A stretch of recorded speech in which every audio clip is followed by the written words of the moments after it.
podcast world. What's up? Chad Belding back at you. Another episode of This Life Ain't For Everybody. Thank you all so much for subscribing, leaving ratings and reviews, telling your friends and family about us. The audience continues to grow. We're about a year old now, and I couldn't be happier with what's going on. Today's episode of the podcast is a special one. I am a huge fan of my guest today. I don't know how to explain it other than he is a true American. I think you could say a true American, from humble beginnings to high school wrestling career to the United States military to Olympic and college wrestling career to combat sports Hall of Famer in the UFC. And there's too many accolades to name. Randy Couture, thank you for being here, my man. Thanks, Chad. I appreciate it, brother. How you been? I've been doing good. I just been, it seems like every conversation starts off the same lately with, man, what weird times we're living through. And where you're sitting right now, I've been to Vegas a lot of times in my life. I live in Reno, Nevada. I can't imagine the Strip shut down. Is it true? Yeah, it's true. It's pretty weird. We drove the motorcycle down there the other night just to look at it. And, they're doing a lot of asphalt work on the Strip right now because there's no traffic. There's literally nobody there. They got a police car parked out in front of every casino with their lights on, just so that there's a presence there in case somebody gets a crazy idea and wants to try to break in or something. They've got heart shapes in all the hotels in the windows. They turn on the lights in the rooms in the shape of a heart in just about all the hotels going down the Strip. So that's pretty cool. But it's pretty weird to see it all dead, nobody there. Well, you've had some of the greatest nights of your career in that city. Is that safe to say? I've had some pretty good nights at a couple of the arenas here in Las Vegas, for sure.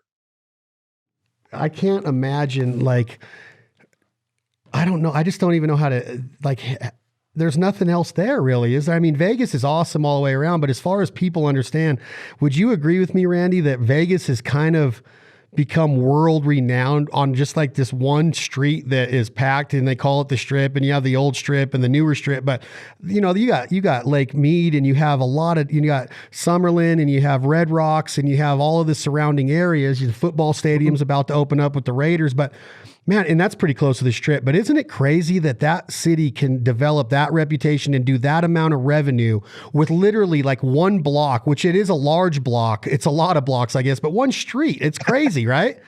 Well, it feels, everything's so big, it seems like it's all just right there. Let's just walk over there. But then you start making that walk and realize it's a lot bigger than you think. It's true. It's crazy how much this town's grown. There is a lot of other industry here besides the casino industry, but the casino industry is certainly first and foremost the biggest and kind of sets the tone for everything else. I mean, look what the Golden Knights have been doing. They've kind of raised the bar for hockey with their pregame shows and their halftime shows and all the things that they're doing Vegas style. It's been pretty cool to see and fun to watch. I'm excited to see what the Raiders do here. And I think that's a sign of how far this city has come. I think because of the mob roots and things that were here in the old days of Vegas, I think professional athletics were kind of scared to come here. And now I think it's become so corporate and so mainstream that it's wide open and a great place for professional teams. So going to be fun, going to be interesting when it opens back up. And since your retirement from actually fighting, are you still in the fight game, or did your entrepreneurial kick in, your entrepreneurial spirit kick in? And I know we're going to get into some of the acting gigs, which is unbelievable of the success you've had in Hollywood. But as far as the day-to-day in Vegas, are you still in the gym life? Are you owning your gym still? Are some of those still open?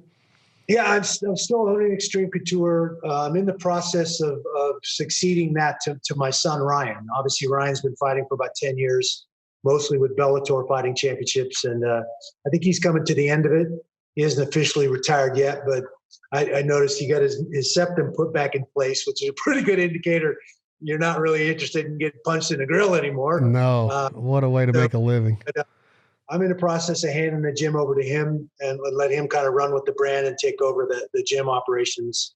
I'm very focused on acting, having fun, chasing those, learning more about behind the camera production and producing. And I think eventually I'm going to foray into trying to write some stories and things too, not just wait, for the phone to ring and hope to get another film, but take a little more proactive stance in the film industry, and that's been fun and interesting. We were just getting ready to start a film May 1st here called Dark Angels. It's kind of a action adventure a little sci-fi supernatural story. Excited to, one, to be able to produce that, and two, to be able to act in it as well. I think it's a really cool story. So hopefully Vegas opens up here. They're saying maybe the 1st of May, and we can get that back on track. We were right in the finishing throes of pre-production for the film, and originally scheduled to start shooting in May for a few weeks. So hopefully get that right back on track and get that done and in the can, and learn a little bit more about that industry. They're saying Expendables 4 will probably start up in the fall. So hopefully that stays on track. And we got a couple of other offers in the film business pending as well. Some TV stuff we're trying to put together and work on, but none of that's done yet. So until it's a signed deal and we know we're going to get it done, you've got to kind of keep your mouth shut. Hey, Randy, is in your life, were you ever intimidated ever? And what I mean by that is you win a high school wrestling state championship, and then you go straight into military, which is, then thank you for your service, and that's very honorable. You come out of there and you go to one of the top wrestling, Division I schools of all time, John Smith, and I don't know if you wrestled with John. I'm sure you probably did in that time frame, or was he a little bit before you? John was the class before me. Before you. Competitive years, and then his first year as the head coach was my senior year in college. Your senior year, you come out of there. I love the story. I want to know more about it. I've heard rumors about how the mistake was made in your paperwork when you were applying for the Olympic team. Is this true, or was it an Army team that you applied for wrestling and you wanted to go freestyle, but they accidentally put you into Greco? Yeah, that's true. That happened at a tournament in Europe. I was stationed in Germany and had never really wrestled Greco before. I'd only wrestled free, honestly, a few times, so I hadn't wrestled that much more, but I'd never done Greco. And I joined the bracket for the style tournament. They mistakenly put me on the Greco tournament too, and started calling my name for a match. And I'm like, how am I on that? And I just finished this match. And they said, well, you're going to wrestle Greco or not? And I said, well, all right. I did it. And I ended up winning the tournament and made the Olympic team. Fell in love with that style. I don't know. I'm one of those guys. I started looking and researching the style, and we really only had 2 world champions and 1 Olympic champion in Greco from America. It's not a terribly popular style here. And so immediately I was like, okay, well, that's what I want to do then. I want to be the next guy to make a mark in that nobody else really seems to like. And led me to, my first world championship in the military world championships in 1988, an alternate on the 88 team as a soldier, which got the attention of a lot of college coaches. They're like, where'd this guy come from? Who the hell is he? Because I didn't go to college. I went right into the Army out of high school. So they found out I had 4 years of eligibility, and the phone started ringing.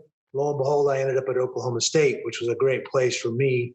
I think as much confidence as I'd gotten in my ability in the Army to compete on an international stage, I think it was at Oklahoma State, I learned that I could win at that level as well. So you all part of the journey. You walk right into a powerhouse. You're a 3-time All-American. You're runner-up in the NCAAs twice. You come out of this career and you go right into a Hall of Fame mixed martial arts combat fighting career. Like literally just an unbelievable career when you go from heavyweight and light heavyweight back and forth sometimes, but you're little compared, like you're fighting guys that were way bigger than you at 205, 210 pounds. I don't know what you walk around at. Is it safe to say it's somewhere at 215 though? I mean, you're not a huge guy. Sitting here at 215 right now. 215 and you're fighting guys that are never fluctuated much. It stayed right around 220 most of my fighting career. So yeah, I had to think about it a little bit differently. Certainly 205 was pretty easy for me to make as far as cutting a little bit of weight. And then fighting the bigger guys, you had a little more about it. You didn't definitely want to go nose to nose and power for power with guys that size. You had to find ways around it, make them move, make them work harder than they really wanted to work or were forced to work before. So you research Greco-Roman, you become good at it. You go into college and become have a great college career. You go into combat fighting and you research it, and you have to have a good strategy. You have to be an intelligent person to fight guys that are way bigger than you, strong. Like, you're a strong guy, but these guys are just as strong with a lot more body weight. So you have to figure this part of the game out. Then you leave this career and now you jump right into, it's not like you went down to the Las Vegas Municipal Theater and jumped in on the Christmas Story on an acting gig. You jump right in with Sylvester Stallone and Dolph Lundgren and like serious action heroes. I mean, we're talking Rocky and we're talking Lincoln Hawk and Over the Top and in Rocky IV, training in the snow in Russia, like some of the greatest scenes of Dolph Lundgren and Apollo Creed. I mean, like big time acting. So now you're saying you're researching acting. Were you ever intimidated in any of this, or were you just kind of like, F it, let's roll? Well, I think, like I said, it's been a journey. I think like every kid walking on that junior high school mat in a gymnasium full of your peers wearing a singlet and tights.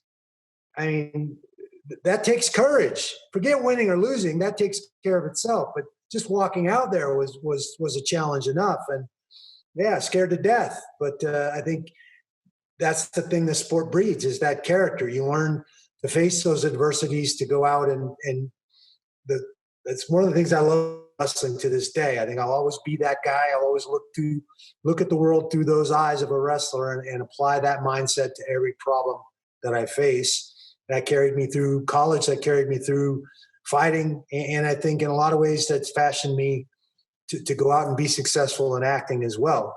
Diligence, coachable, prepared, going to be the first one on set, ready to go, easy to work with. I think those are all things that bleed over from fighting and wrestling to acting, and that I think in the long run are going to help me out.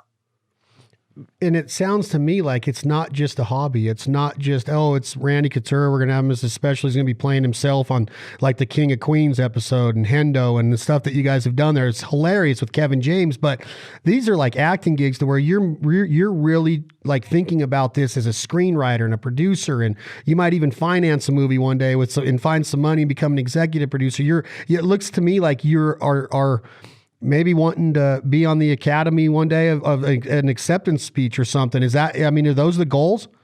I mean, I don't know if that's in the cards or not. But I've never been one of those guys that do things halfway. If I'm going to get involved and do it, I'm going to do it all the way and do it the best that I know how, and wherever that leads me. So, acting is certainly something outside the box for me. And I've spent my whole life as an athlete, from the time I was 6 years old playing soccer all the way through school, wrestling, football, baseball, every other sport you can think of. I tried it. And I think that, I don't know. I think that fashions you in a particular way. You approach the world in a particular way because of that. And I just think it's how you're wired. So are you wired the way that when you see some of the antics that go on in today's mixed martial arts world, are you a believer in selling the fight, or are you more of a believer in let's settle it once they close that gate? Or is there something to be said about getting the pay-per-view eyeballs on it through throwing water bottles and pulling some of the antics that we're so used to seeing today? I'm not a fan of that stuff, and was never my style. I think you want to let your fighting speak for itself. I think that's what people want to see. They want to see you compete, see how you compete. So I think that's what's most important. We started using this WWE model and rewarding these guys for their publicity stunts and their antics rather than, is important. And that's the competition and how you compete. And I think that's the difference. And I think you're seeing that passion in some of the other organizations. They're not rewarding those antics. If that's who you are and how you're wired, you have to do to go out and deal with the adversity of competition. That's one thing. But so many of these guys are doing it because it's being rewarded. They feel like it's to market themselves. Yeah, I think it's a distraction. I think it takes away from the athletics, from the sport itself. And just the whole thing. Most of it's fabricated, in my opinion. I think very rarely is there genuine animosity between two competitors, two combative sports athletes. I think most of it's hype. Most of it's they're trying to create heat, just like you said, to generate interest in a fight. How about you just be yourself and go out there and put it on the line and do what we do? If that should be exciting enough, in my opinion. And I just don't see how anybody could ever argue that, because if you look at this last big heavyweight title fight in boxing, when you have these guys, Fury comes out against Wilder, and the walkouts literally took like 12 minutes a piece. And it was a whole, like, you probably were like, they had to have a choreographer. They had to have a script writer. They got to have stuntmen. The girls are faking carrying him on the chariot with the big King's Lair. I get it. But Tyson would walk out Rocky Marciano style with black boots and a little towel cut off over him. And he would just he'd win the fight before the bell went off 90% of the time. But Tyson's 19, 20 years old, knocking out grown men like they were nothing. And he never once had a rap video or a rap walkout, or it's just weird that what does the audience really need that? Or could these guys just walk out and let their talent speak for themselves? You and Hendo, and I know Matt Hughes had a little country, a little Hank Williams Jr. Country Boy Can Survive. You guys got your walkout songs, but today it's like, what are we really cheering on here? Are we voting on the best, choreographed entrance, or are we gonna brawl? Because some of these fights don't. The last fight with this Stylebender guy, and I like Stylebender, and I think he's tough, and I think that he's talented. I would never disrespect the fighter or take anything away from the fight game. But he comes out in a choreographed dance move, and then him and Romero, who's a world class, I think he's a bronze medalist in the Olympics in freestyle wrestling. They don't even throw a punch, and they don't even get a takedown. Yeah. Well, Romero was an absolute stud in the freestyle wrestling. And I think he was a world champion for Cuba. I know I had an athlete from Oregon State that competed against him a lot and eventually beat him to win a world championship. But Yoel Romero is a very, very freestyle wrestler. But yeah, I think you're right. I think that's what it boils down to. They're trying to create more of a sensation than a sport already as exciting and thrilling as it gets, in my opinion. So, but again, I can't explain that other than they're just trying to use it as a marketing tool. I've been doing a lot of these Zoom, a veterans program. We're doing virtual meetings because we can't get in our gyms and do our usual workouts and our usual meetings. So we've been doing them all virtually for the last few weeks. And it's been pretty cool. So thankful for the ability to be able to connect that way. Yeah. We may physically distance, but we can socially stay connected, and real important, especially for our vets. They're not good at being isolated. So it's been, it's, one of those things we've had to adapt and kind of overcome with all this quarantine stuff. Well, we're talking about your fighting career, but when you bring up a great point of the way that somebody at your level in life can give back, and through our hunting brands, we've been able to take several veterans and warriors on hunts to get them back out in the field through whether it was Freedom Hunters, or we work with a group out of Tennessee called Special Ops Excursions that they concentrate and focus their efforts on getting active duty special forces members into the woods when they're in and out of duty. Like if they get a couple months off, we'll get them on a duck hunting trip or a fishing excursion. So we've been able to have these guys and girls in our duck blinds in the turkey woods with us and just see how therapeutic a duck hunt can be, or in your case, a workout can be, or a fight, maybe some sparring or rolling or, whatever it is. I think that is like one of my number one goals in life right now, is to really pay attention to the things that you could easily wake up in Reno, Nevada, and Tahoe right here and never think about it, because it's not like people are like sitting there saying, "Hey, take care of the veterans." And it's just like, it's a constant focus of mine to really shed light on that. And I know it is for you too, because veterans don't ask for it. They don't want it. They sometimes they don't even accept it a lot of the times, but once you get them out there and see how free it is and let their boots hit that soil in the duck blind or whatever, it's amazing to see what it does to their soul. So I appreciate and honor you for doing that. I wore that uniform for 6 years, just trying to find a way to do my part and give back. I mean, since 9/11, we've got a lot of guys literally putting their asses on the line for our country and our way of life. And they need to, they come back and strip that uniform away, and we just throw them back in society. They're going to assimilate like a normal human, and there's nothing normal about them. They're special individuals that can do that kind of training, do those sorts of things that nobody else wants to really do. And you strip that identity away and just throw them back. Got to help them find a new purpose, help them get those demons out and show them the light of day, so that they can find a way to process where they've been and what they've seen and done, and allow them to get through it. Post-traumatic stress happens to a lot of people in a lot of different situations. It doesn't become a disorder unless you stuff those feelings down there so long that they start getting in the way. You start dragging around a bunch of baggage that affects your relationships and everything else. So creating some places where these guys can let some of those things out with people that understand, that speak the same language, that have been there and done that too, has been very, very powerful. And so one, Emerging Vets and Players has been a lot of fun for the last 4 years to see grow and to be a part of. So say the name again, Randy. Say the name again, please. MVP, Emerging Vets and Players. So the website is vetsandplayers.org. And if somebody wants to get involved, is it a volunteer basis? Is it a charitable donation? What is the main mission of MVP? If you're a vet, we're in 5 cities right now across the country. We're in LA, Vegas, Chicago, Atlanta, and Manhattan, New York City. Find us on the website and go to one of our chapters. Go to a workout. If you're a vet or a retired ball player in any sport, our gyms are open to you.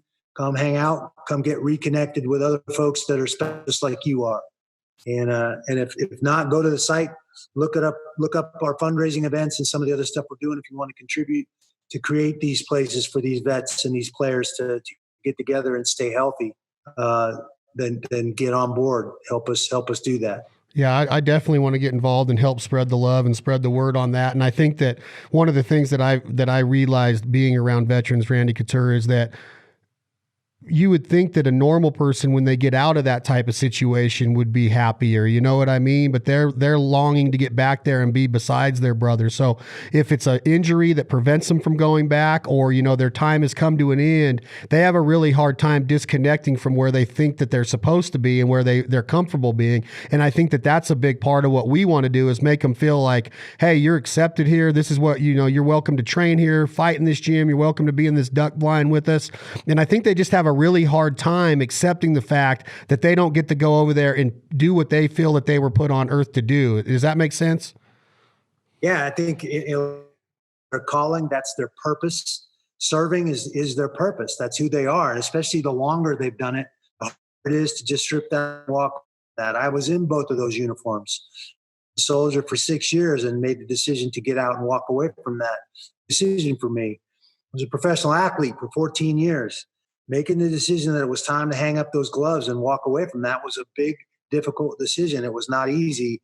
I'm very fortunate in that I had a ready-made purpose already in line. My position, seemed seamless. It was still a big decision and difficult for me to do, but I was fortunate, and I had acting to fall back on, or I had going to Oklahoma State when I walked away from that military uniform. That's how I was supporting my family. Those were my friends, part of who I was. And so finding that new purpose, that new way forward to continue to do something that I'm passionate about. And that's what these guys need to find too while they're in transit. That's the key. Yeah, I couldn't agree with you more. And I think that's very well said. And talking about you walking away from fighting and you saying how difficult it was, I think that there's proof in that I think that you won 4 title fights or 4 big time UFC fights after the age of 40. Is that correct? I think it's something like that. I don't know all the stats, but I think I won my last title was against Tim Sylvia fight. And I think it was all when that fight happened. So I think it was the oldest heavyweight champion at that time. So I don't, stats are stats. I don't track them that much, to be honest. But Sylvia had beaten like Arlovsky right before that, right? Didn't he take the title from Arlovsky? Wasn't that time where Yeah, there was about 3 was Sylvia Arlovsky's show. You know, they were back and forth. I think they fought each other 3 or 4 times and beat each other back and forth for the title a couple of times. So yeah, Tim was at the and Andre top of the heap there in that division for a while, and that was a big opportunity to fight Tim. He was a great big guy, and he was a friend. He was somebody I like, and to this day we're still friends. And it's always interesting when you compete against someone that you care about. That's a friend of yours. What was his talent? I know that he had a good reach. Did he have a wrestling background? Was he jiu-jitsu, or was he just all hands, or did he throw kicks? What was Tim's? How did he win? How did he beat Arlovsky or even be in the ring with Randy Couture? Because obviously the guy, I think he was a 2-time champion in the heavyweight division. I mean, he was a fighter. I mean, he's a UFC champion. That's saying enough right there. But he's so unassuming to me because I've met him at a bunch of hunting shows. Besides his size, you're like, man, he's a big man. But what was his fighting talent? Yeah, I mean, Tim was a very good striker who learned enough in the other areas to keep fights standing or survive on the ground. You know, obviously, he lost to Mir on the ground. He got his arm broke in that one, but most of the time he demonstrated well-rounded skills and was able to stay where he needed to stay, which was in the standing position. What's the mindset have to be, Randy Couture, when you know that you're going against, you know, the baddest people in the world? You're one of them. So they got to have a mindset too. You went up against the Chuck Liddells. You went up against Brock Lesnar. Like, that is Chuck Liddell's probably 185 to 200 pounds at the time, maybe 205. Were you fighting at 205 against Chuck Liddell? Those were all 3 of those fights were at 205. Yeah. And Lesnar's got to be 265 to 280, somewhere in there when you fight him. 290. What is the mindset? How do you do that, or even persuade yourself to say, yeah, I'm going to go in there against Brock Lesnar, who is a good wrestler, right? Yeah, very good wrestler. NCAA champ. Minnesota. Very, very good athlete, very good wrestler, and a great big guy. Yeah, he is a big guy. Every guy you face poses problems. It's problem solving. That's what it is. You got to train your mind and your body to figure out how the best way to solve the problem using the skills and tools that you have in your tool belt. That's fighting in a nutshell. Sometimes you get it right and it's a great night, and sometimes you get it wrong and it's not so much fun. Is there any regrets in any of your regimens, your training, your dieting, your nutrition, your focus, or your mental stability, or your toughness, your mental toughness? You're already a wrestler, a world-class wrestler. So there's nothing that can intimidate. I keep going back to that word intimidation because I just see a lot of your matches to where you were so driven to where your specialty was takedowns, some ground and pound, tying up with a guy. But a lot of times you would stay on your feet and you would battle and scrap that way. You became like an all-around fighter. And as I watched your career, it seemed to me like you had to adapt to a lot of different styles at the time. And I didn't know that if you ever trained in boxing. Did you train in jiu-jitsu? Like today you see guys that are black belt in this, and they go train with Freddie Roach down in LA, and the gyms are so much more technologically advanced today, it seems like. And they got a coach for every different sector of this MMA. And to me, you just seem like this all-American badass wrestler that was going in there and just straight scrapping. Well, I definitely tried to take this, be a student of the game. I recognize that as strong as my wrestling background was, and that was a great foundation for me, I had to go out and learn these other things. I had to start boxing and kickboxing and training in Muay Thai. Those were my 3 favorite styles, and where I spent the most time, because I knew if I could use my wrestling effectively, strike with enough to get my hands on him, I could make him wrestle me, and that put me in a good position to win. I definitely had to study jiu-jitsu, and eventually ended up getting a black belt in jiu-jitsu under Neil Melanson. It took me 14 years, but I had to understand the problem these guys were posing, what they were doing, and how they were, that kind of least resistance that jiu-jitsu was or is. I had to kind of figure that out and kind of unlock or play around with the Rubik's Cube, right, to find the right position. And each guy poses different areas of strengths and weakness. You have to sharpen specific tools to go out and face each, and that varied from. So it's definitely right. A thinking man's game. It's not endless physical activity. You definitely need to be cerebral, and most that we know in mixed martial arts, their opportunity to be a professional athlete in our society, which is certainly a big thing. So it's something I took very seriously, and just about brutality. It was about, technique, tactics, having the right mind in perspective, not being afraid to go out and fail. I have an 11 as a fighter, and loss is more important. That was my guide. I needed to make some changes. I need to really analyze my skill sets, mistakes, and what I could do better, and kept me on the path to getting better and improving all the time. Are you happy with, and I know that you can't turn back time, and I know that you can't pick where you're at in a timeline because of, that's life, but you were in that golden era of MMA, of what I consider like the trailblazing era. And I know that the Gracies, and they brought jiu-jitsu here from Brazil. And I know that MMA had been around 93, 94 UFC starts, but I really feel like maybe that's a little early. Maybe it was 99, maybe it's 98, 99. You can correct me if I'm wrong. 93. 93.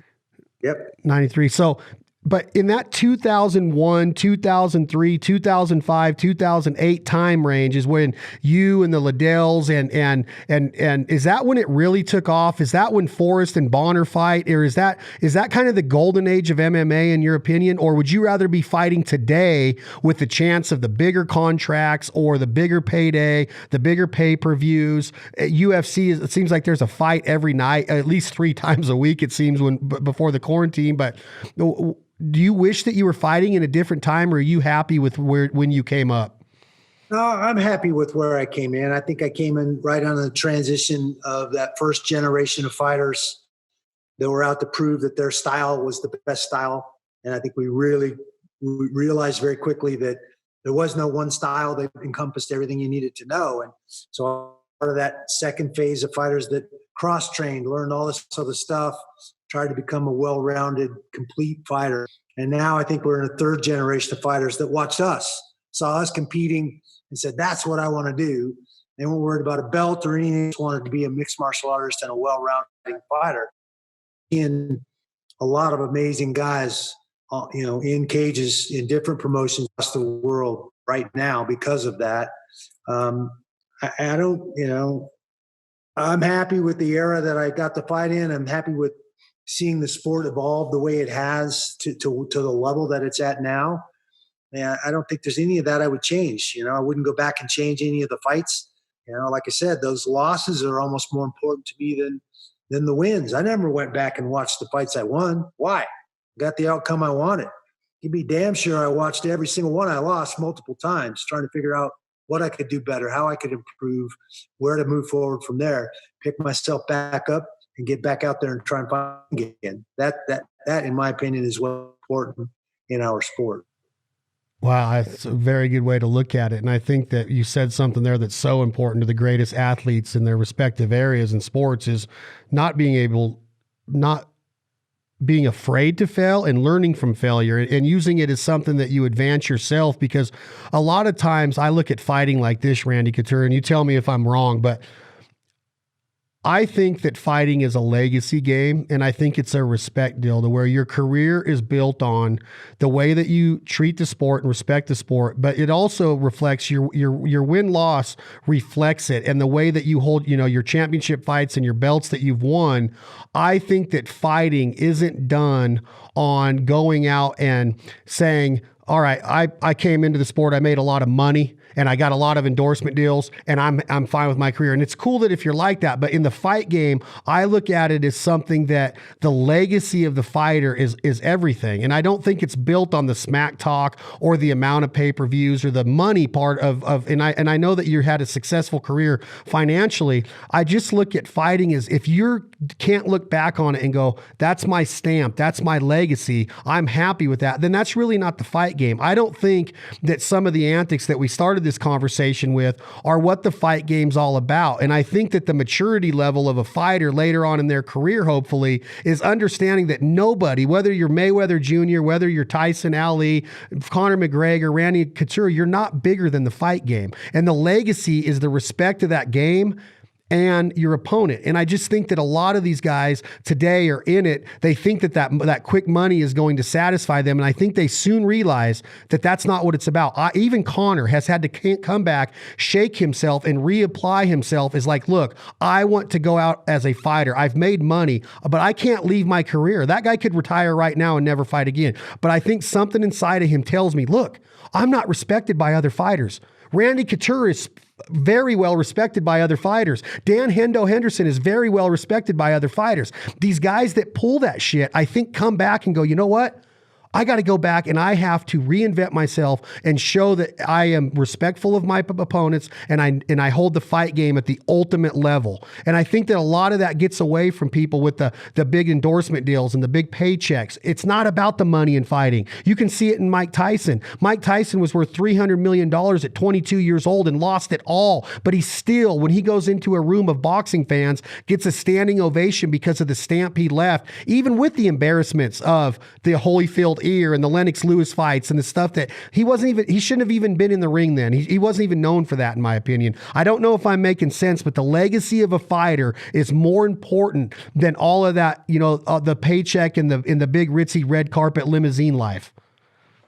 Yeah, I think there's some truth in that for sure. And I think, you boil it down to what's important. Important is pursuing your with everything that you have, everything that you are. And that's what fighting is. It's a tough way to make a living. Anybody that tells you it's easy is crazy. It's not easy. There's a lot that goes into it. It's very physical. It's very demanding. And you have to be a student of the game if you want to be successful. That's why there's small percentage of the people in the population that reach that level, 2-3% of a sport like MMA, because it takes a lot. It's very, very difficult. So you better be passionate about it. It better be something you really love and really want to do if you're going to go down that road.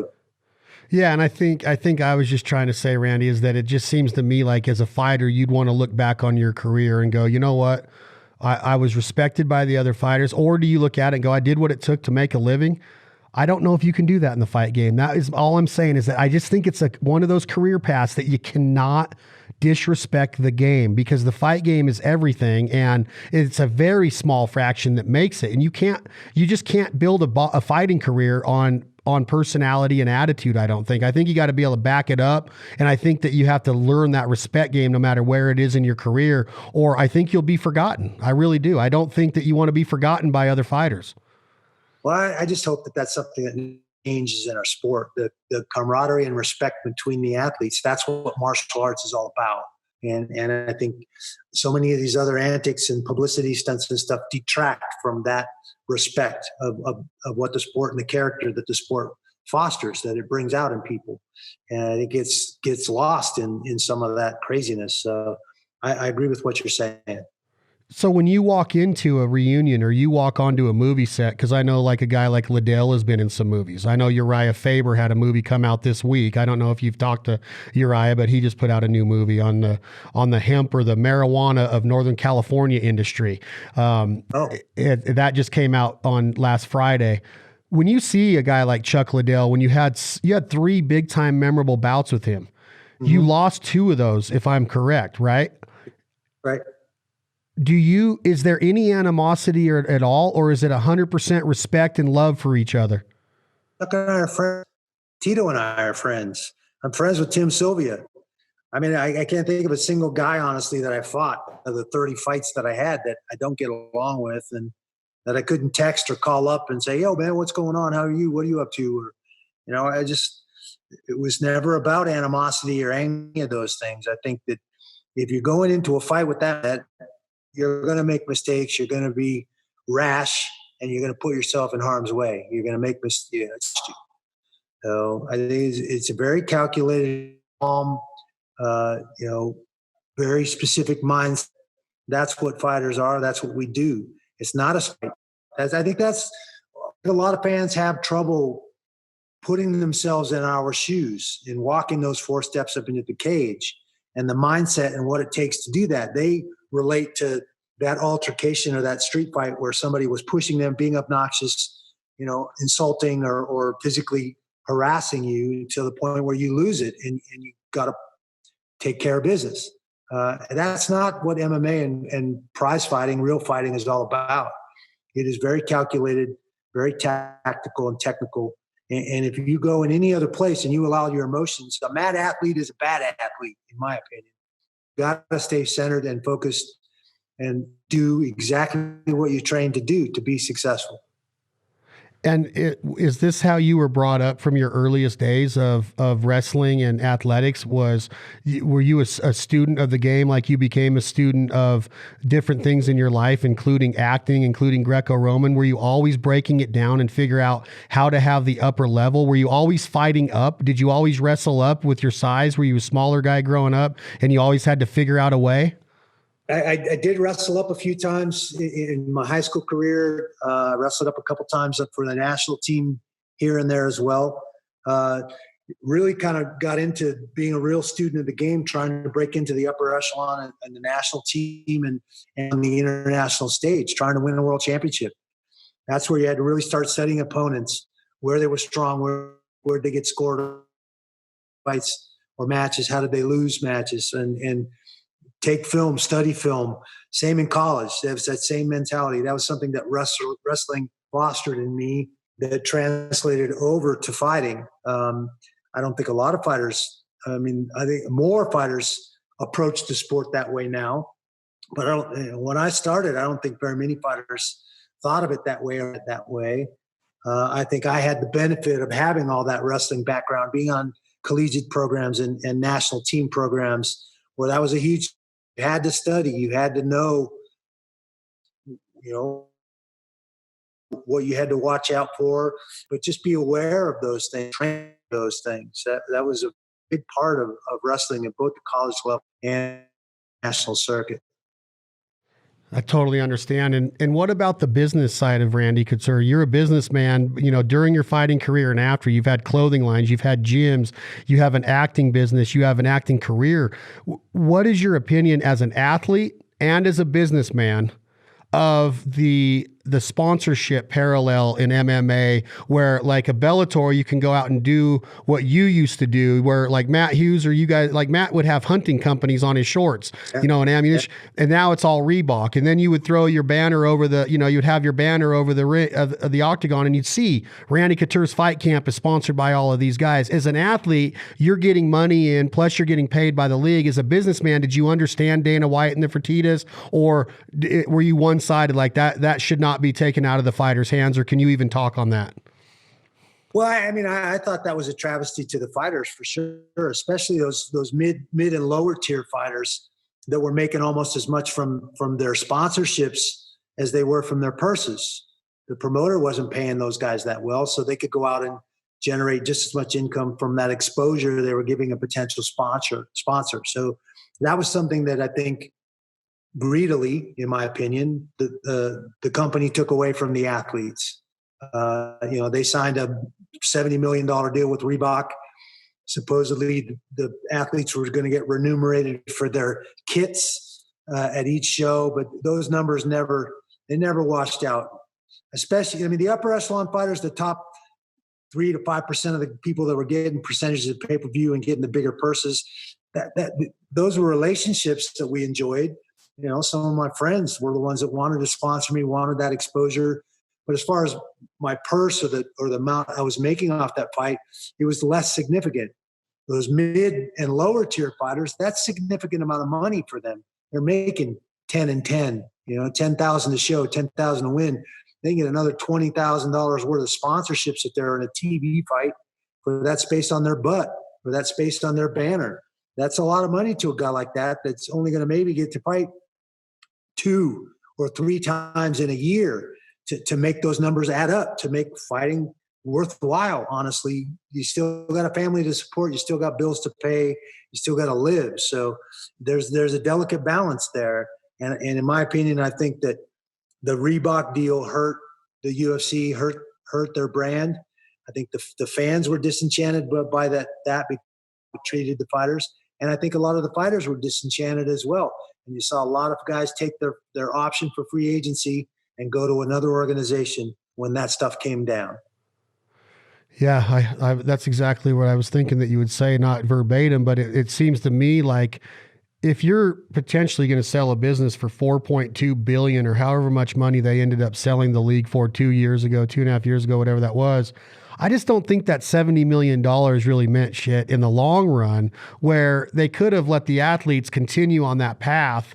But I guess that the UFC is like, if you're not paying us directly, then you're not going to have your name on anything within the bounds of us filling these seats, when a lot of the times those fighters were the ones filling that seat. And yes, the UFC was giving you guys a platform to fight on, but you guys were the ones that were honing your skills and getting to the point to get the fans that impressed with wanting to come out and support you. So you should be able to go out and work with the companies that you want, in my opinion. And I'm trying to look at it from the entrepreneurial side of like, why did the Fertittas and Dana White really need that Reebok money? One, the uniforms are not that good looking, and I'm just being like aestheticals right there, but they're just not that cool looking in a lot of the instances that you see. Myself as a UFC fan, I have probably 15 to 20 tap out fight shirts from the early days of your career and Liddell's and Ryan Bader's and some other guys that I've met, or different affliction shirts that you had, or your natural couture shirts and stuff like that.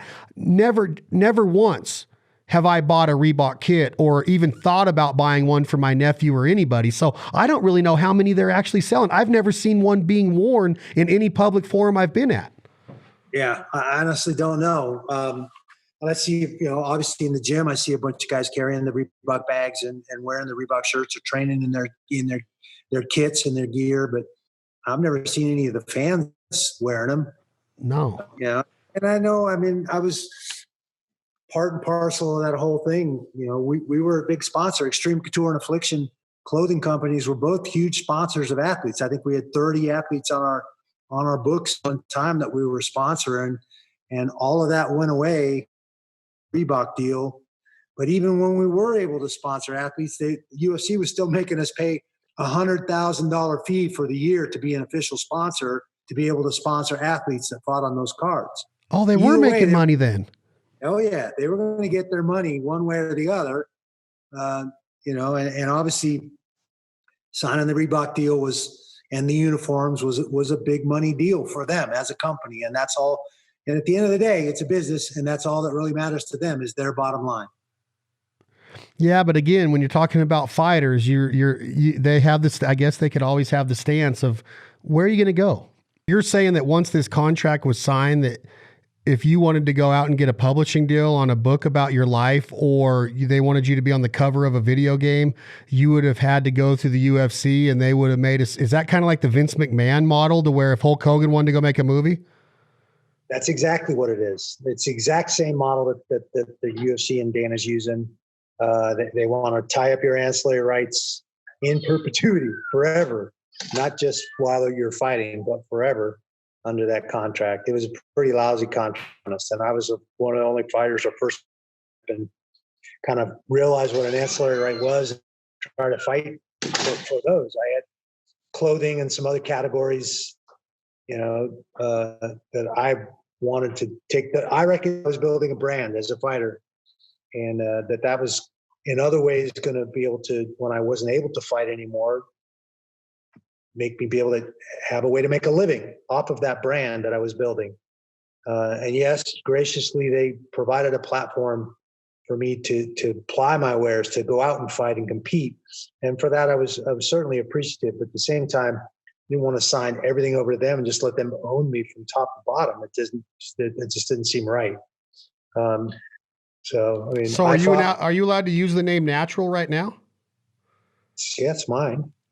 So I didn't give myself that nickname, but it was the nickname that, that or Captain America associated to me or with me through fighting. But it's not licensed by anybody else. So I don't use it. People call me that. I never really, it wasn't my thing. It was their thing. So a guy like The Rock, that name was probably given to him through the WWE and then became the WWF or whatever back. Does he have to go to Vince McMahon and say, can I still use that name as an actor? Or does he just go by Dwayne now? Do you know The Rock? Do you run with him at all? I've met him. I don't run with him, but I've met him a few times. Been on a few episodes of Ballers. I wasn't in specific scenes with him, but that's a big show for him. I've met him at fights. I think he goes by Dwayne Johnson. I think, the Rock still gets thrown around there. That's how people recognize him, certainly his fan base. I'm not really sure what his contract looks like with Vince McMahon and what he had to ask permission for or not. Certainly his success has been good for the WWE and Vince and everything that they're doing. So, one hand washes the other, but I definitely know that they use the same exact model, controlling all those ancillary rights and all of that stuff. Speaking of WWE and that type of wrestling, Randy, have you watched the documentary on Netflix called Beyond the Mat? Beyond the Mat. It's a documentary film to where this guy goes around and he wants to meet a certain number of wrestlers that he kind of grew up watching. So those include Jake the Snake Roberts. This might start with Terry Funk, Jake the Snake, and anyway, at the very end, it's I want to make sure that I have all of this right, but it's the guy that has all the different personalities like Mankind and wears a mask in one of his personalities. And he's another name. He's got like 3 of them. I don't know if you know anything about that part of wrestling, but I thought it was really interesting to where he's in WrestleMania fighting The Rock for the title. And it goes through the entire discussion of what they do to set this fight up. And like, I'm going to do this, and then you're going to grab me here. Then you're going to run up the stairs and you're going to try to lure me up there. Then you're going to hit me and knock me off, and I'm going to fall on the table. And I was just like, man, this like is unbelievable. It's like and we all know what big time wrestling is, and I get it, but these guys are truly like acting and giving these fans like this show. And the thing that I brought out of it was like, I mean, these guys are going to the hospital and they are beat up. The injuries were not fake. I mean, they were getting the heck beat out of them, man. Yeah, it's a physical activity for sure. Yeah, it may be choreographed and have predetermined outcomes, but these guys are athletic as anybody, and it's very physical. They get beat up. They do. And the difference is they're going to compete again in a few days. Every city, there's no sitting out. The show must go on. So, I mean, they end up taking pain pills and a lot of other things so that they can continue to perform week in, week out, night in, night out. And that's hard on the body. Yeah, it's just if you get a chance to watch it, and they got to Jake the Snake that when I was watching WWE growing up, he was the one that would bring the bag in and he would have the boa, the python in there, and he would pin his guy and then he'd put the snake on him. Man, it goes through his departure from McMahon and then all these little tiny deals that he got in tiny towns across America and his heroin addiction. And it like literally like shows the loneliness of going from 50,000 roaring fans to a lonely Ramada Inn hotel bed. And he's like, that's when reality would sit in, is like, he literally he was on top of the world. And then he just felt like as lonely as you could possibly be. And I travel a lot and I'm on the road a lot, and I cherish my lifestyle, but it gets lonely. It gets hard to be away from your family, away from your roots. And you're always, away. You were away training, or I might be on a 1 month run. Or could you imagine being in the military like you were at one time when you're doing deployments of 6, 9, 18 months at a time? And I just think that, I often think about that word loneliness, and I think it's healthy in some ways, but I also think that like when you get to that stardom of where you got in your fight game and where Jake the Snake got in his wrestling career, it's almost like, can you adapt? Is there PTSD from that to where you go from being Randy Couture and you're fighting in front of all of these raving fans, and you try to go into Nobu at the Hard Rock, and I've been there with Hendo to where it's literally like Jesus parting the water. It's like, Hendo, selfie, Hendo, sign this napkin. And I'm like, dude, he's been retired for 5 years and he's still this famous, and I know you are too. And then do you go back to your room and reality sits in of like, man, the fight game's over? Or were you always mentally stable to handle that part of it? I know you said it was difficult, but it seems like that seems to me, and I'll finish by saying this. I've seen fighters, including Jake the Snake in this documentary, and Terry Funk, and him coming back into retirement when his doctor literally tells him on camera, you should never, ever fight again. Your knees are completely gone. You're going to hurt yourself really bad. And guys that have come back and fought into their 40s like you did. But there are also those fighters, like in my opinion, I think that Matt Hughes is a different story than what is out there. I don't know that for sure, but I think that depression sits in with some of these fighters when that red carpet and that screaming crowd is gone. And now you have to adapt, like that soldier coming back, and I'm nowhere near putting it on the same level, but they have to adapt in society again. And now the red carpet's been pulled out from under you. You're not on private jets anymore. You're not signing autographs as much as you were. Your payday aren't there. Your endorsement deals might be falling off, and you have to go back to that hotel room and be like, what the heck, man? I was just Randy the Natural Couture, and now I'm just Randy Couture trying to make, and I'm not saying this to you specifically. I've seen a lot of fighters. Let me rephrase that. I've seen quite a few fighters that I feel opinionated that say that they've been affected by going from the VIP to now it's just back to regular life. Well, I think that's part of that transition, that the same struggle that our soldiers struggle with, strip away huge pieces of their identity, infrastructure, the guys they're used to having as support systems, all the things that they are. And the same thing with a professional athlete. That's the biggest thing most of those ball players miss is that locker room, that camaraderie. Those are the guys you can bitch to when things are going bad, and those are the guys that are going to slap you on the back when things are going great. That's what you miss. Yes, there's an adrenaline rush to being in combat. There's an adrenaline rush to competing, walking out of that tunnel on the football field or walking up those 4 steps into the cage. And that's something we as humans have to figure out and put in perspective. But finding that new purpose, that new thing that you're passionate about, where you feel like you're being of service, you're doing something worthwhile, maybe you're helping others or giving back to others, those things fill you up and make you feel okay. You know, they give you that new thing to look forward to when you can't do those things we used to do. You can't get up in that cage and fight anymore. You can't walk out on that football field and play the game anymore at the level you were used to. At the end of the day, you know, that make you broken. I think so many people want to assume that we're broken because of that, because that depression comes or whatever, you struggle with that transition. We try to change that narrative. That doesn't make you broken. You're still the same special person that you always were. What's behind those that rib cage is what matters. That's what made you special. That's what made you able to suck it up, do the things that nobody else was able to do, and be able to be in a position to walk out on that field, on that battlefield, or in that cage in the first place. So embrace that. Embrace your scars. Embrace all those things. They make you that special person. That doesn't make you broken. And then find that new purpose, that new thing that you can focus all that energy and that mindset on that's going to fulfill you, to make you feel comfortable, like you're contributing again and that you're part of something. Those are important things. Randy, when we talked about the time that you came in that transition from the first generation of MMA and you were in that new role, every time I think about it, when I see some of these reruns on TV or like a Instagram clip of a fight, I'm like, shit, that was just 7 years ago. And then it says 2005. And I'm like, what?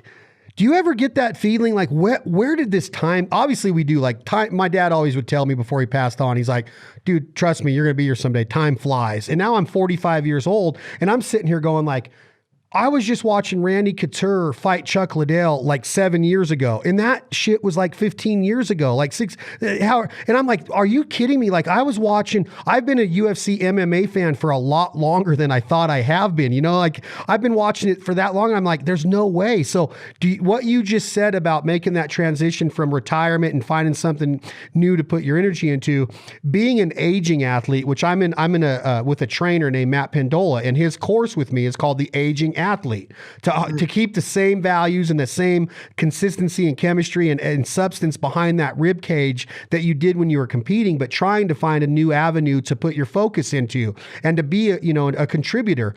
So being an aging athlete, we all get there. Now, you got the Mike Trouts and you got the Connors that are kind of in their prime, but they're going to be here someday too. And the time, that hand never stops. It never quits ticking. So how do you adapt to that, Randy, of being the natural Captain America, 6-pack abs, 8-pack abs, tanned up, fight in shape, and you still are. You obviously always still look great, but does it ever mess with you mentally of, man, time is flying. If I look back on my fighting career, it seems like yesterday is the next next 15 years going to fly by that fast? And you know what I'm saying? It's like, that's the shit I think about at this age.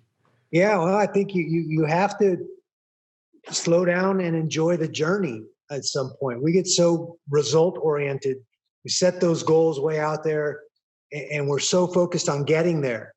And then sometimes we forget to look at where we're at right now and enjoy the small steps and enjoy the journey. That's the fun part. It's not just achieving that thing or getting to that destination.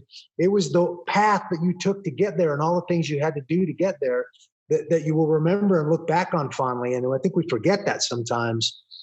We need to, let go of that destination and focus on the journey now and the things we're learning and doing now. And that's not always an easy thing to do.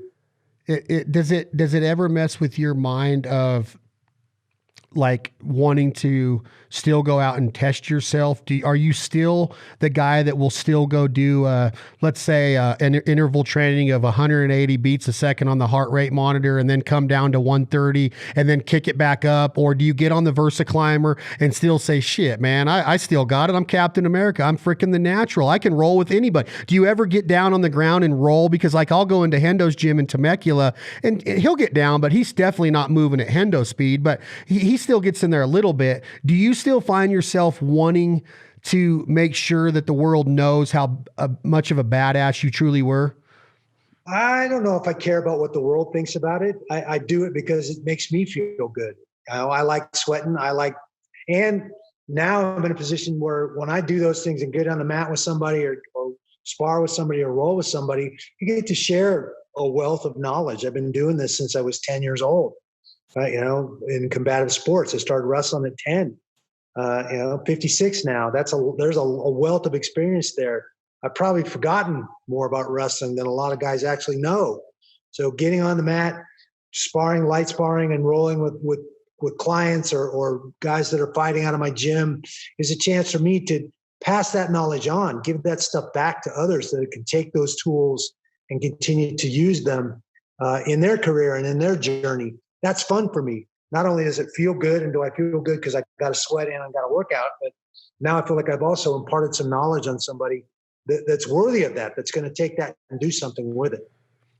And also you can't forget the fact that you're a leading man now. So you have to be aesthetically pleasing to the eye, right? I mean, you're a heartthrob actor now at this stage in your life, right? I might be the only leading man with these cauliflower ears.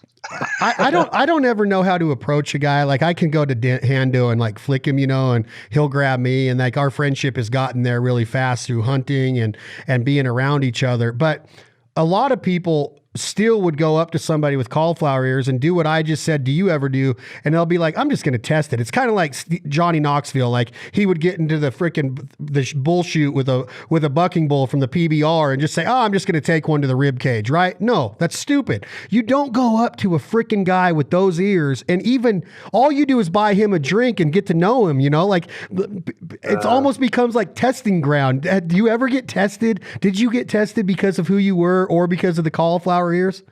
No, not seriously. Nobody ever, you get the offhanded comment, and I'm sure Hendo gets it too. Oh man, I thought you'd be bigger. You look bigger on TV. I'm like, well, yeah, change your perspective when I'm sitting on your chest looking down at you and laugh. And they don't know what you said, and they're not sure. And just laugh it off. You got nothing to prove, and nobody's ever taken it that far, or where they wanted to push it that far.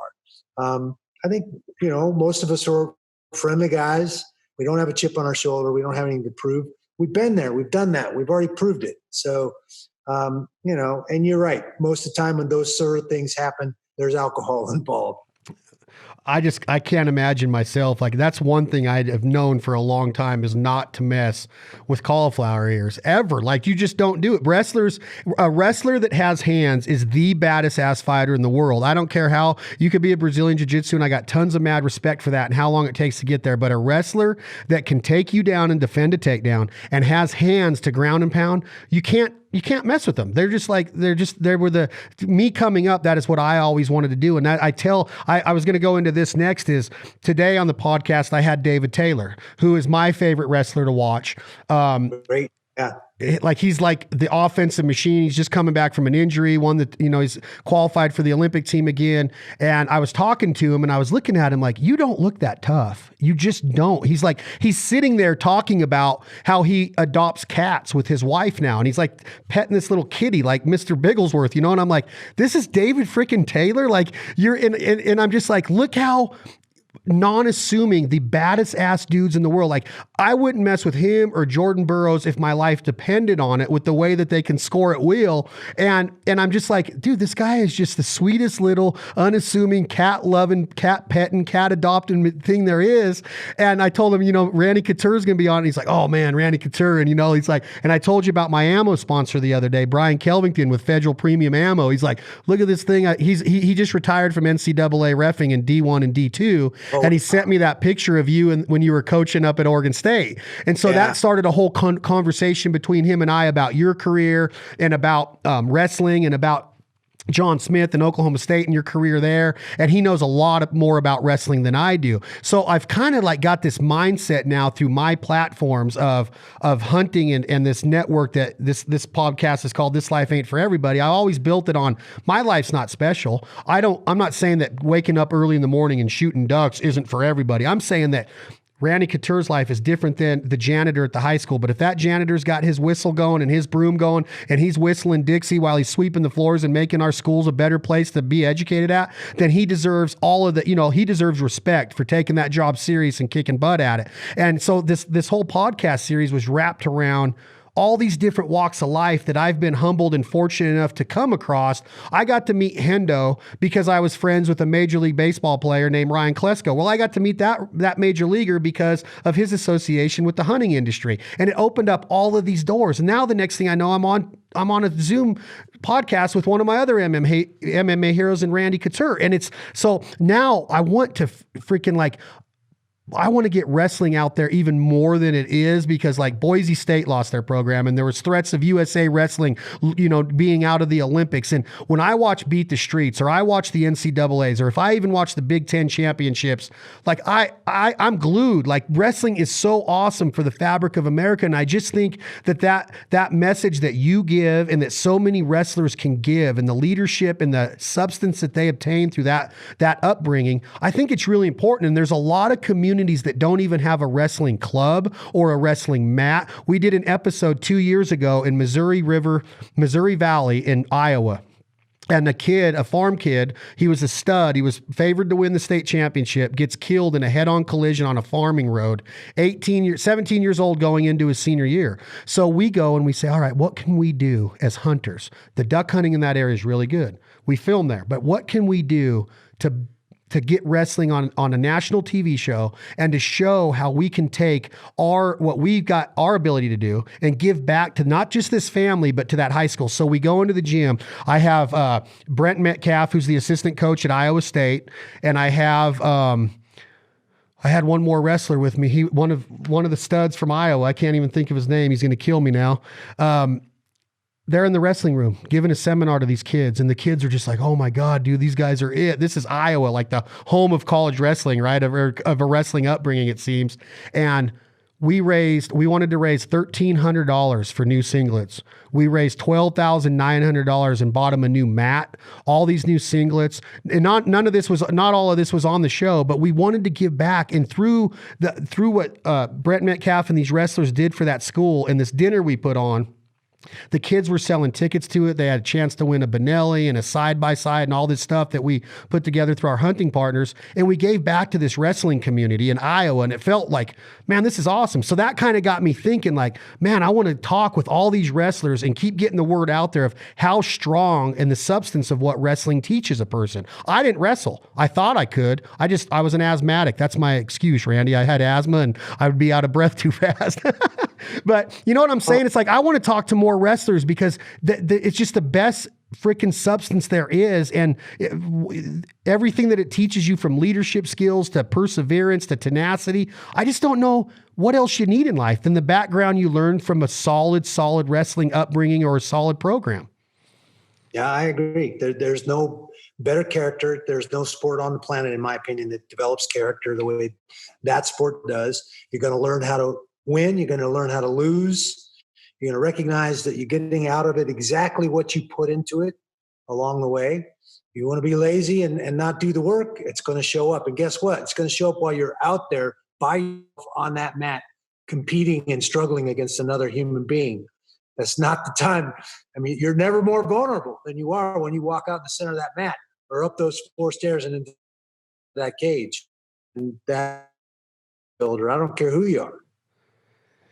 I just don't think that you can develop a better, I don't know. I don't know how you can't succeed in life with that type of an upbringing, because it's like a very strict and very regulated and just total focus. And everyone that I get to talk to, they have this, it seems like they're cut from the same cloth, even though I know they're not, but just their values and their ethics and everything that they preach, or they not preach, that's not a good word to use, but everything that they talk and believe in, it seems like you all went to the same exact coach and the same exact school and the same exact, whether it was the TOCs and the Tournament of Champions in Reno, or a John Smith, or a Dan Severn camp at ASU, wherever it was, it just seems like it's the same message that gets brought out of all of these wrestling rooms. Yeah, we were all forged in the same fire, same heat. There's no way around it. If you're going to be on a road and learn this sport, you're going to have to learn by the numbers. You're going to look at the world in a very particular way. You're going to learn the physiology, the mechanics, the body, the coordination, and then you're going to put yourself in the most vulnerable spot. Put yourself as a human, and sometimes succeed, and sometimes you're going to fail at that. And if that's not life, I don't know what is. I don't know either. That's why the sport is so amazing, and that's why it's man's oldest and greatest sport. I think because of that. So who do you have on your dial right now? Do you still pay attention to the college rankings? Do you pay attention to the worlds, the Olympic trials? Are you paying attention to Kyle Snyder and Jaden Cox and all of these guys right now? I mean, we got some studs going for America right now, right? We have an amazing team right now. We have an amazing set of rules. I think they finally recognized to separate Greco and freestyle a little bit. Since bubble to be removed from the Olympic program a few years back, I think it shed a lot of light on the sport of wrestling. It forced us to make some changes and clean some house, if you will, to make the sport a little more exciting, a little more fan friendly. And we have the athletes now to demonstrate what this sport really is all about on the world stage. So we're being put on the bubble like that was probably the best thing that's ever happened to wrestling, in my opinion. We had to fight for it a little bit. It wasn't just a given that we're going to be the Olympic sport. And we were one of the original Olympic sports. So to have that taken off the docket because the folks that were organizing and running international wrestling weren't paying attention, they weren't listening to the IOC, was a big thing. So I think cleaning it up, getting the rules the way they are now, making it fan-friendly and fun and understandable, and having a team like we have right now has been very, very important. We have some work to do in Greco. We need to recruit a little better, get some of these kids on the Greco program a little younger, so that by the time they get to the senior division or the open division, they're not getting their butts whooped, because the tactical style of both Greco and freestyle are so different. When freestyle is more akin to our collegiate wrestling, and so guys gravitate towards that. They want to make that Olympic team.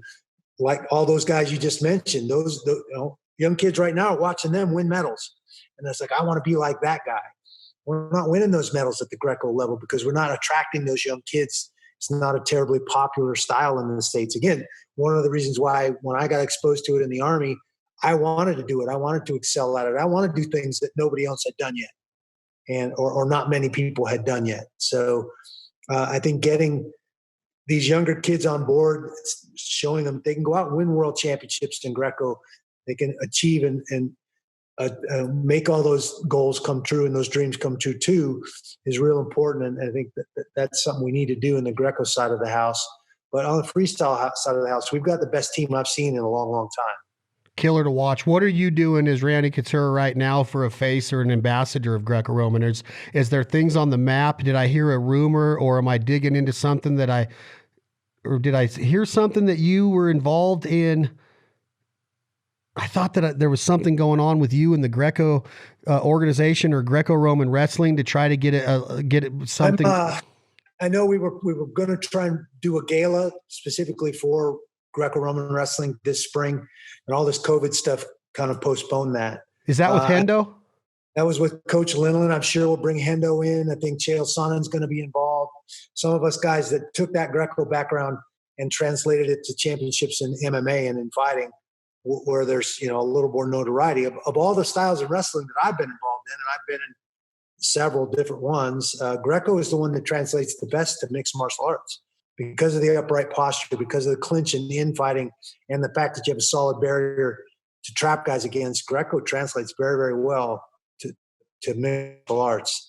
And I think a lot of people don't really recognize that, or a lot of wrestlers don't recognize that, at least yet. So I think that's something that guys like me and Henderson and Chael Sonnen and Matt Linlin want to highlight, because there's a lot of guys that are aspiring to be mixed martial artists, and they're using wrestling as their foundation, as their jumping off point. So Greco is definitely a style you'd want to focus on if that's your goal.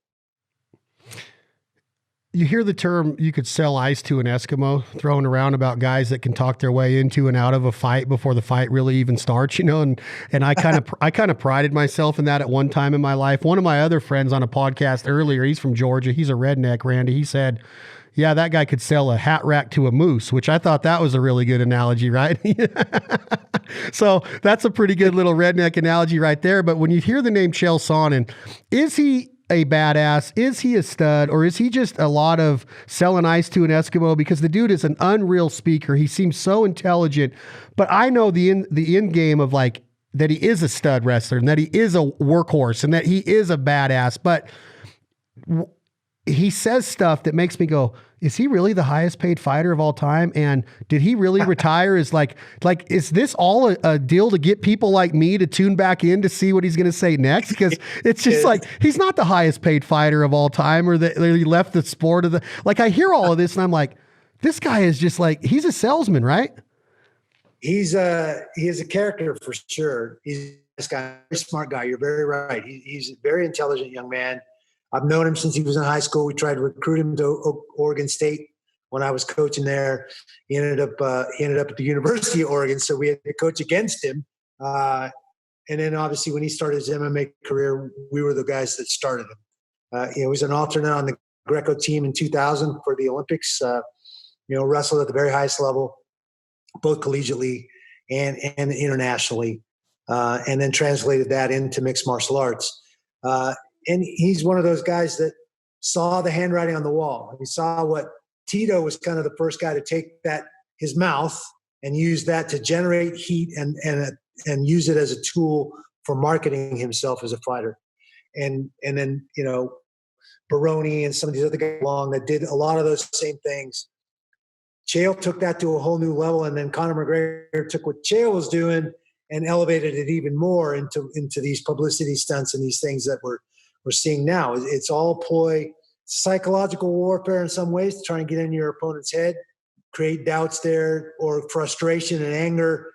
You want that guy thinking about anything but tactically and technically how to go out and beat you. So you can use some of those psychological warfare, if you will, to your advantage in some cases. And that's exactly what Chael's done. And he's now used it to market himself. He's a great commentator. He's smart. He's usually got a great perception or perspective on things. So I think he's very, very good at that. And he's done that based on this persona that he created as a fighter. So with his intelligence level, would you have him on your team as a coach? Would you have him in your boardroom as a CEO? Would you have him as a national sales manager? Would he be in the Randy Couture organization to go out and take on the business world, whether it was the Greco-Roman gala, whether it was going into a Hollywood production meeting and representing your brand, or whether it was going into a huge retailer to sell your clothing to? Does Chael Sonnen make the cut as part of the Couture organization? He would, absolutely. Really? He was with Team Quest. He's part of the team almost from day one. So, yeah, he would absolutely make the cut. No doubt about it. Awesome. Yeah, I listen to his stuff and I watch him and I'm just like, this dude is thinking on such a different level than most people do during the day. And he just knows it. He just knows he's manipulating the deal, his questioning and everything. I'm like, I see where you're going with this. I'd love to sit down with him just to learn. Like I know I could pick up on a lot of his of what he does. He just seems like he's a very smart and intelligent and well-read person. It seems like to me. Let's talk about one more personality before I get back to you, and then I'll let you go. I really appreciate the time, and hopefully we can do this again someday. Joe Rogan and what he means to the culture of MMA. He's out there. He talks freely about marijuana use. He talks about elk and hunting, and he eats wild elk, and I love it. He's very open and transparent, just like you are. He's a very vulgar comedian that uses profanity. He's in a position to where he can do that in front of that crowd, but he also has the responsibility not to talk like that when he's doing the commentating for the UFC. Sometimes a little bit he slips, but he knows he's got a younger crowd and a younger generation watching. Very respectful of that. How instrumental has he been since the early days of UFC? Is he a good spokesperson for MMA? Does he walk the walk and talk the talk with his ability to train and his background and his knowledge of jiu-jitsu and other disciplines? Are you a fan of Joe Rogan is, I guess, the bottom line question. Well, I think Joe Rogan is 100% authentic. And I mean, he was literally at every single fight I ever had for the UFC. Was doing the backstage interviews, my very first fight, UFC 13. He wasn't in the booth yet doing the commentary in the booth, but he's a very skilled practitioner of martial arts. I think he had an early start in Taekwondo, if I'm not mistaken. But he's obviously a long time practitioner of jiu-jitsu. He loves striking and kickboxing. Absolutely capable as an individual. What I love about Joe is he's not afraid to stand up for what he believes in. You talked about the marijuana. He's one of the most vocal and first people to stand up for legalization. And he talks about kind of alter helped him or a god or whatever. And those things are interesting to me. And somebody that's, like you said, that transparent, that wide open, wears that on his sleeve and stands behind that. You got to respect that kind of character. Somebody that's willing to do that and backs that up. So I've always liked Joe. I think Joe's tremendous. Obviously, his podcast is kicking butt and taking names. He's very, very, very smart. It's very clever. Even his comedy, yeah, he gets a little raunchy, but even what he does, it's still very, very funny and very, very clever. Well thought out. He's on a different level. Yeah, in some ways, he's the antithesis of what you would think a stoner is, because he is so articulate and it's so deep. It's so interesting. So, I think he shatters a lot of those myths in a lot of ways. He seems to be very humble too. Is he very humbled, man? I like him. He's done a few events with him where he was hosting or doing different things, and he literally drives his own car, to those events. Parks like everybody, walks in. I mean, he's just a very, very normal guy. I like him a lot. That's the impression I get. I want to shake his hand someday, because what he's done for our lifestyle of being the American hunter and living off the land and harvesting your meat, and what he's doing with elk meat and the Traeger grills and his bow and arrow and guys like Steven Ranella and Remy Warren and John Dudley. I think it's so cool. If the UFC or any organization came to Randy Couture and this is 100%, you're in tip-top fight shape, because there is a lot different shape of, I would assume that you're not in fight shape right now. You're in great shape, but I would assume fight shape's probably even a different level. Is that fair to say? Absolutely fair to say. True. So if you're in tip-top fight shape, and you get to pick 3 fighters, I don't care what weight division they're in, but they're going to weigh the same as you when they fight you. You're just going on styles, toughness, respect to the game.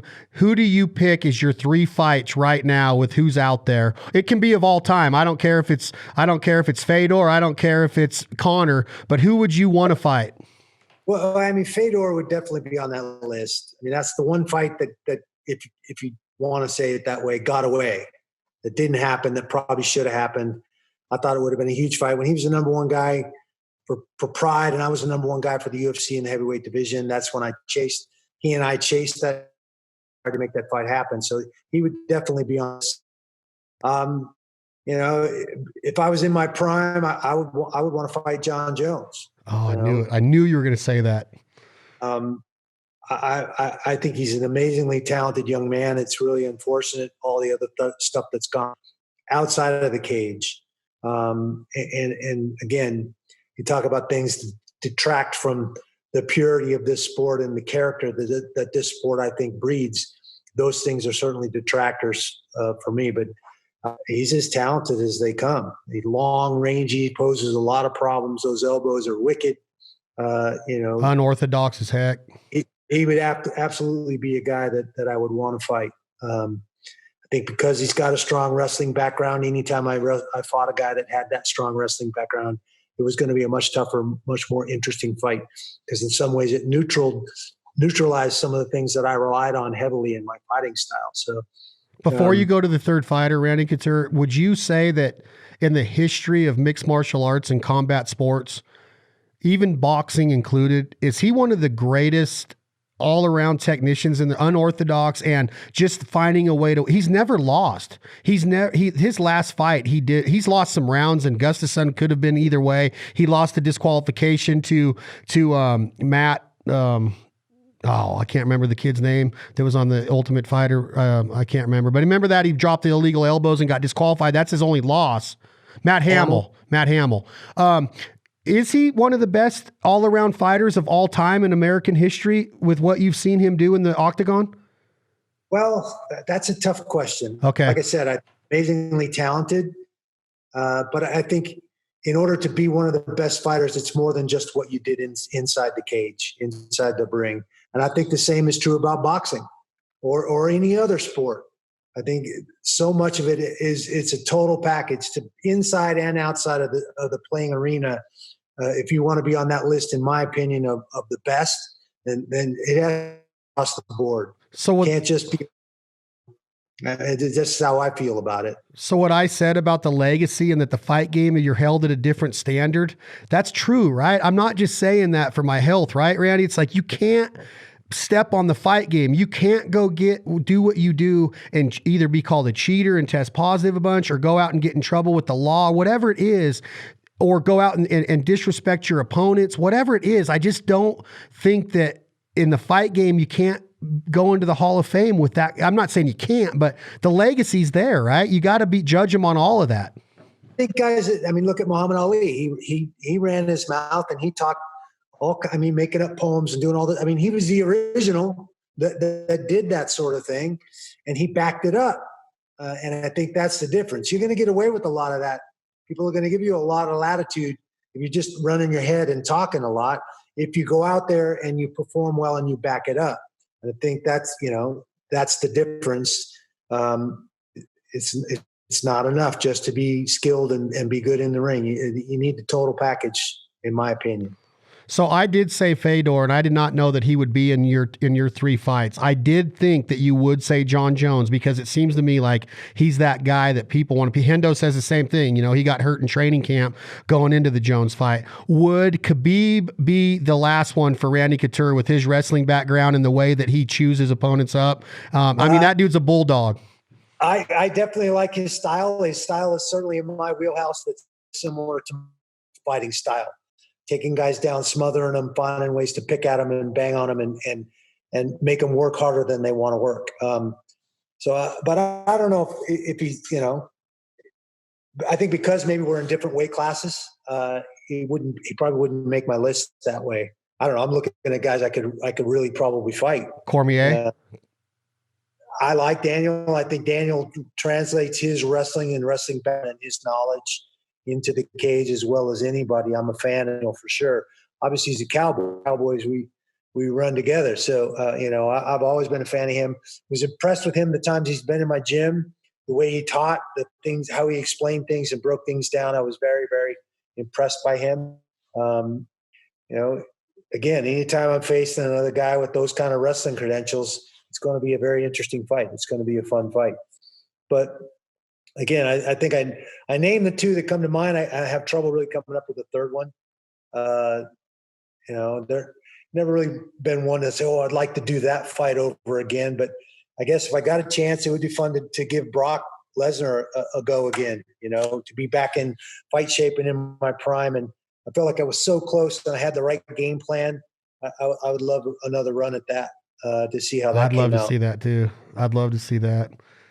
So I'm going to let you go. I want to do this again. I'd really like to do something with you. Maybe we can discuss this in the future with Hendo of doing something with MVP.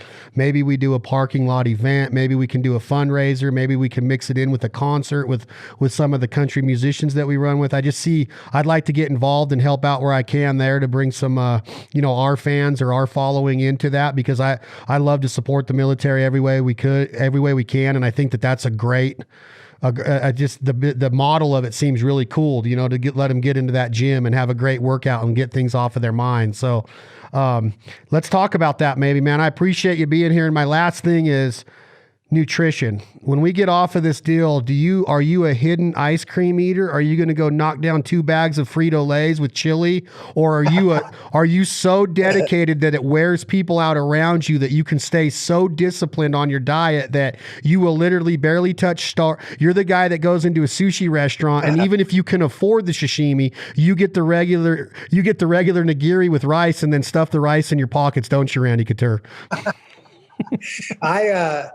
I definitely like ice cream, and I bought Mindy an ice cream maker last Christmas for Christmas. So she's making like real homemade, healthy, good ice cream. I'm also kind of a cookie monster. I've always liked cookies for some reason, but I've been doing that intermittent fasting since I retired from fighting. I knew you can get away with murder when you're fighting, because you're training twice a day, 5 or 6 days a week. Especially going into a fight, you can pretty much eat whatever you want. It's not going to stick anywhere. Again, you try to eat good food and healthy food, put good fuel in the engine so it runs well. And I knew when I retired, I wouldn't get away with a lot of the things that I got away with because I was training so hard. So I started doing the intermittent fasting. And I'm more of a night person, so I choose a 6-hour window from 2 to 8. That's my window to eat food. I still try to eat good, healthy food and good food, stay away from processed stuff, stay away from fried stuff. But every once in a while, you got to live, right? You got to do something. So, or have a little fun or relax a little. So I will eat some ice cream. I will have some cookies on occasion, but most of the time I try to eat good food. I love food. Nothing better than a good steak, especially a good elk steak. So you are a wild game guy. Oh, absolutely. Oh, we're going to get along. Since I was 6 years old. You've been hunting since you were 6 years old. Yeah. That was one of the few times I got to see he'd come take me out of school for a week and take me hunting. So I think to this day, it's one of the reasons why I still love to hunt. All right. Well, you do like sushi though, right? You can throw down on some raw fish. I laugh. I always say, yeah, I eat anything that doesn't eat me first. Well, let's talk, man. Let's plan a hunt in California or somewhere this year where you're close to. Hendo's going to be around. We're going to be in the Chico area, Sacramento. Let's get together on a hunt camp and put together a maybe some kind of function for the MVP. And I really appreciate your time, man. I'm a big fan. I'm humbled to have you on here, and the way that you conducted yourself professionally in the octagon and serving our country and kicking ass in life. You're a true inspiration, my man. Thank you very much. Thanks, man. I appreciate it. Thanks for having me on. All right, Randy. I'll talk to you soon. That's Randy Couture. This has been another episode of This Life Ain't For Everybody. You can find Randy Couture. Your Instagram handle's a little bit different. I follow you. Yeah. There's actually another Randy Couture out there. So they already had the name. So it's XC Natch, Xtreme Couture Natch, short for natural. So XC Natch on Instagram, Randy_Couture on Twitter, and Randy the Natural Couture on Facebook. All right, Randy, I challenge you to follow us back. The Foul Life followed you, so follow us back, would you? We're going to be pushing this out, promoting it. You guys check out Randy Couture. What an American stud. Check out his acting career. He's been in a lot of movies and more to come. Congratulations, Randy, on a great career. Tom, hit that button. Thank you all for joining us here at This Life Ain't For Everybody. This is Leith Lofton. What you going to do when the money's all gone? We're all equal, that's what I think. I don't believe heaven has a bank. Make good use of your time on earth, and don't make a dollar bill all it's worth. 'Cause I'd rather be